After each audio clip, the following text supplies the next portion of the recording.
Rádio França Internacional, emissões em língua portuguesa, são 17 horas em Paris.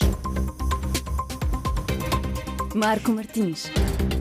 A marcar a atualidade desta quinta-feira, 5 de janeiro, o funeral do Papa Bento XVI teve lugar hoje no Vaticano e contou com a presença de mais de 100 mil pessoas. Na Guiné-Bissau, a polícia dispersou hoje um protesto de ativistas ambientais na capital, em causa a decisão da autarquia em soterrar uma lagoa grande reserva de aves migratórias numa das únicas reservas de água doce. Na Ucrânia, Kiev tem estado a aumentar a pressão sobre os seus aliados para obter tanques de fábrica ocidental para fazer face à invasão russa, que dura há quase um ano. Estes e outros títulos a desenvolver já a seguir no bloco informativo sob o comando técnico de Mussali Chili. O jornal começa agora. Maputo 105 FM. Começamos com a atualidade internacional. O funeral do Papa Bento XVI teve lugar hoje no Vaticano e contou com a presença de mais de 100 mil pessoas. Ora, Miguel, jornalista especialista no Vaticano e que conhecia bem Joseph Ratzinger, recorda-nos como era o Papa Emérito. A minha experiência foi uma pessoa muito gentil, disponível, com respostas incisivas, sempre brilhante no que dizia. Ele era uma pessoa muito simples, divertida até. E era uma pessoa que se dava a conhecer ou era alguém mais reservado e tímido, como era tido? Não, sim, muito reservado e tímido, quase que se contraía diante do outro, mas era para que o interesse pelo outro, ele deixava, quase que se apagava diante do outro. Depois, quando ele foi eleito Papa, claro, já nos conhecíamos e, como sabem, quase sempre integro a comitiva dos jornalistas que viaja no avião papal durante as viagens. Ele próprio me saudou a dizer, sim, que sei muito bem quem é, conheço há uns anos.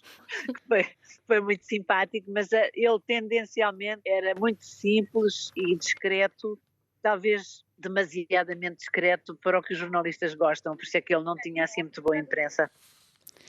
Ouvimos Aura Miguel, jornalista especialista no Vaticano, em entrevista a Stefani Palma.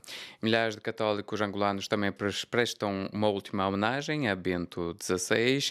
Em Luanda, várias entidades, incluindo a vice-presidente da República, Esperança Gaspar, deslocaram-se à Anunciatura Apostólica para assinar um livro de condolências. O relato é de Francisco Paulo, nosso correspondente. Alguns fiéis católicos em Luanda recordam e choram a morte do Papa Emérito, falecido no dia 31 de dezembro do ano passado. Em 2009, Sua Santidade visitou Angola e presidiu as Jornadas Nacionais da Juventude Católica. Miguel Buila, um dos músicos que abrilhantou o ato, sintetiza que o encontro que teve com o Papa e que marcou o começo da sua vida missionária enquanto católico. Tive a oportunidade de cantar diante dele, nos deixou um legado de muita oração, de muito retiro, de muita introspecção. Joseph Ratzinger será uma marca do começo da minha vida missionária enquanto católico. Me disse, Miguel, não desista, continua. A igreja está contigo. Por sua vez, Silvana Domingos diz que Bento XVI vai continuar a ser um exemplo para os católicos em função dos seus ensinamentos, que para ela devem ser seguidos e aplicados pela igreja. O Papa foi um bom exemplo para a Igreja Católica, para todos nós. E se seguirmos os mandamentos dele, seguirmos o que ele sempre diz, a Igreja estará melhor do que está agora. A perda do Papa marcou nós todos católicos, e não só, né, a nível mundial. Sentimos muito a perda dele e ele vai nos fazer muita falta, porque o Papa foi como um Deus da terra para nós. Antônio Gaspar, catequista ao serviço da paróquia do Sagrado Coração de Jesus em Luanda, recorda Bento XVI ao descrevê-lo como um homem que se doou a Deus para pregar o Evangelho aos pobres. Uma memória muito forte, porque conheci quando ele veio visitar aqui, conheci ele pela primeira vez e é uma perda. Para a igreja é um evangelista forte, homem que aceitou Jesus, deu a sua vida, doou-se a Deus para pregar o Evangelho aos pobres e necessitados. Francisco Paulo, Luanda, RFI. Em 2009, numa visita de 3 dias a Angola, o Papa Bento XVI criticou a corrupção e apelou à luta contra a pobreza. O ponto alto desta deslocação foi uma missa campal em Luanda, que juntou mais de 1 milhão de fiéis provenientes de todo o continente africano. Ouçamos um extrato da alocução de Bento XVI.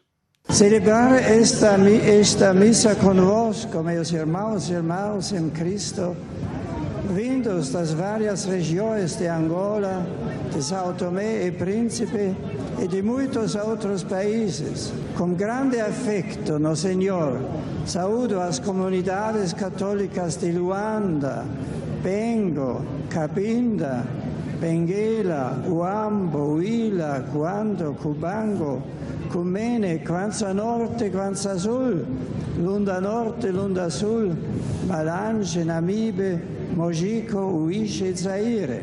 Tive a alegria de tornar público o Instrumentum Laboris da segunda Assembleia Especial para a África do Sínodo dos Bispos, que será dedicada ao tema A Igreja em África, ao serviço da reconciliação, da justiça e da paz.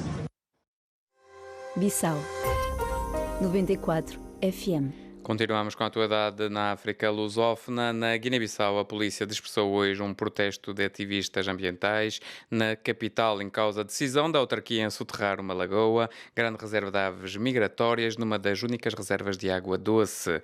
Um caso que o chefe de Estado, nesta quarta-feira, tinha descrito como sendo irreversível e que se vai traduzir na construção de uma mesquita, de uma escola e de um hospital. Francisco Gomes Wambara, diretor da Organização para a Defesa e Desenvolvimento das Zonas Úmidas na Guiné-Bissau, uma organização ambiental não governamental, denuncia a falta de uma consulta e de estudos prévios para o caso que seria um facto consumado. Podemos dizer que é um fato consumado.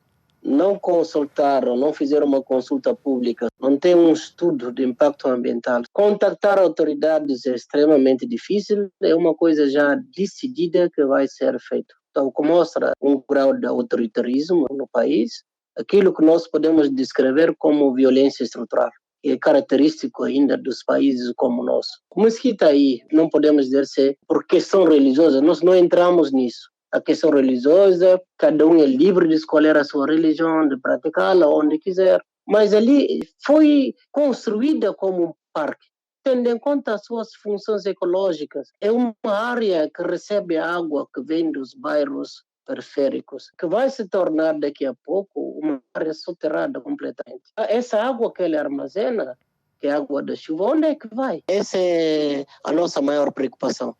Outra, você tem algumas espécies, por exemplo, crocodilos estão lá, vão ficar soterrados. Não existe um plano para salvamento, não existe nada. É só colocar pedra e acabou. Era Francisco Gomes Wambara, diretor da Organização para a Defesa e Desenvolvimento das Zonas Úmidas na Guiné-Bissau, entrevistado por Miguel Martins. Em Moçambique, as comunidades das aldeias de Nampanha e Namande, no distrito de Muyundumbe, encontraram mais 2 corpos decapitados, indicaram hoje à luz a fontes locais.